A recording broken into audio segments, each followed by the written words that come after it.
Injil Tuhan Yesus Kristus menurut Matius. Dimuliakanlah Tuhan.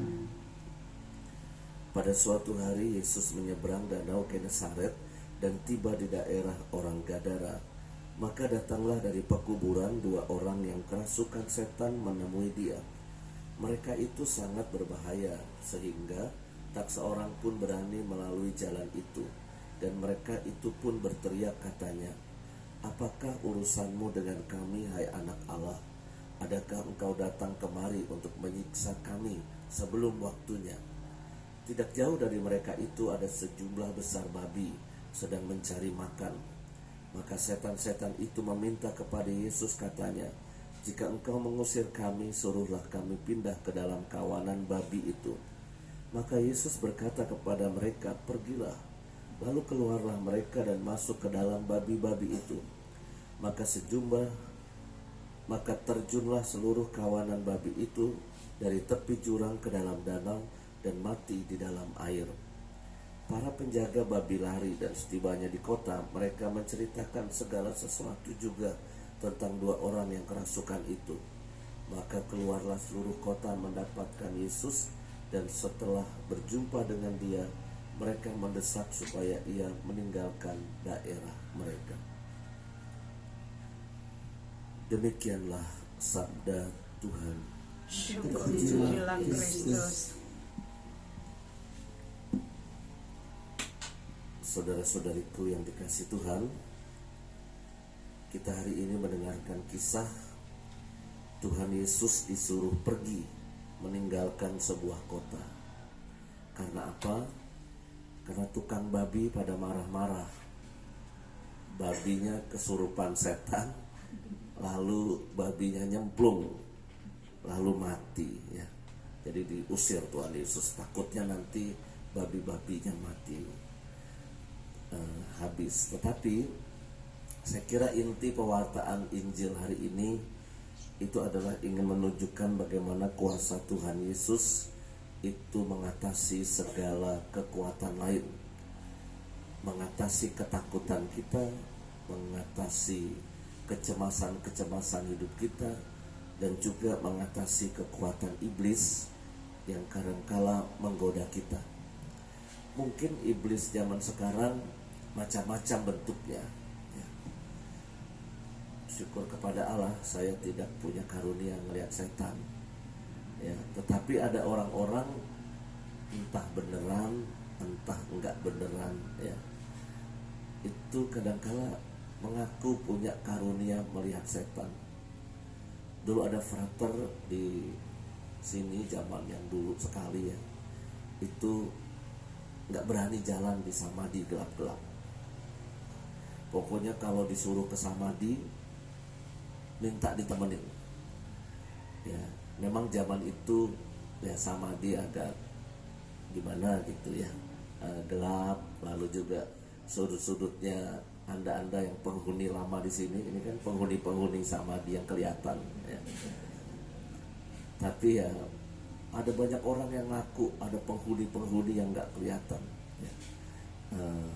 Lalu ada frater yang takut kalau suruh jalan ke arah sini.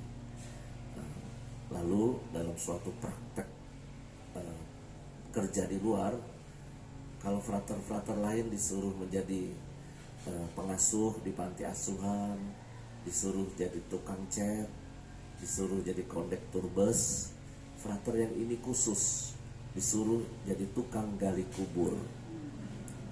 Karena punya kecenderungan takut sama yang gelap-gelap dan setan gitu. Nah, lalu setelah sebulan praktek tidur di kuburan, lalu dia merasa punya ilmu melihat setan. Semua pohon dia giniin. Wah, kayaknya di sini ada nih, kayaknya di sini ada. Ya. Ngakunya ya. Tapi apakah benar atau enggak itu kan sangat spekulatif. Mau dibilang enggak benar, kok kita juga enggak lihat. Mau dibilang benar, dia juga enggak bisa menunjukkan buktinya. Jadi ya syukurlah kalau kita punya karunia. Kita tidak punya karunia melihat yang gitu-gitu ya. Maka saya kira, tapi di dunia ini ya ada yang namanya roh jahat, itu ada, cuma bentuknya belum tentu yang kita gambarkan. Orang Indonesia ini kan kreatif bikin setan-setanan sebetulnya. Yang kecil namanya tuyul, yang perempuan namanya sundel bolong, ya, yang lelaki namanya kolor ijo, ya. Pokoknya orang Indonesia ini kreatif, ya. Kalau orang bule sana itu cuma Dracula, ya.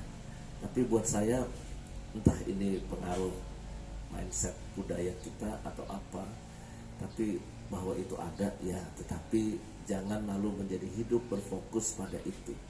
Saya kadang-kala memberi catatannya, kenapa orang yang punya kemampuan supranatural itu kok kenapa lebih sering ngelihat setan daripada ngelihat malaikat misalnya, ya. Dikit-dikit, wah lukisan ini ada isinya, oh, harus dibakar. Padahal lukisannya mahal, daripada dibakar mendingan kasih saya. Ada setan deh, nggak apa-apa, yang penting mahal, bagus lukisannya. Tapi disuruh dibakar, dan itu orang yang punya juga percaya juga. Saya bilang nggak usah dibakar, kasih saya gitu. Jadi maksud saya, orang yang punya supranatural kadang-kadang lebih sering menunjukkan di sini ada setan, di situ ada setan. Kenapa nggak sebaliknya? Wah, di sini adem, enak, Tuhan hadir di sini. Wah, di sini tempat yang cocok buat kita untuk berdoa, untuk kita berkumpul. Roh Kudus hadir di sini. Marilah kita berfokus pada kekuatan Tuhan daripada kita sibuk hidupnya takut sama hal-hal yang tidak kelihatan juga, ya. Mendingan kita lebih baik berfokus pada hal yang membangkitkan semangat kita, membangkitkan iman kita. Karena kita punya keyakinan kekuatan Tuhan itu melampaui segala kekuatan apapun. Saya diajari Bapak Uskup Julius Kardinal, pokoknya kalau kamu sedang menghadapi apapun, jurus paling hebat itu adalah berdoa seperti para rasul. In nomine Yesus, dalam nama Yesus yang bangkit. Baru intensi doanya di belakang, misalnya in nomine Yesus, dalam nama Yesus, enyahlah kau iblis. Dalam nama Yesus, kuatkanlah yang sakit ini. Dalam nama Yesus, berkatilah anak ini. Dalam nama Yesus. Nah, tergantung intensi di belakangnya. Karena itulah yang sebetulnya menjadi dasar para rasul juga. Sesudah Tuhan Yesus naik ke surga, pergi dari dunia ini meninggalkan para murid, lalu para murid setelah dapat Roh Kudus, mereka selalu berdoa dalam nama Tuhan Yesus. Inilah yang menjadi kekuatan kita. Jangan berfokus pada kekuatan-kekuatan lain, godaan-godaan lain, tetapi mari kita fokus pada kekuatan Tuhan kita. Amin. Mari kita lanjutkan dengan persembahan.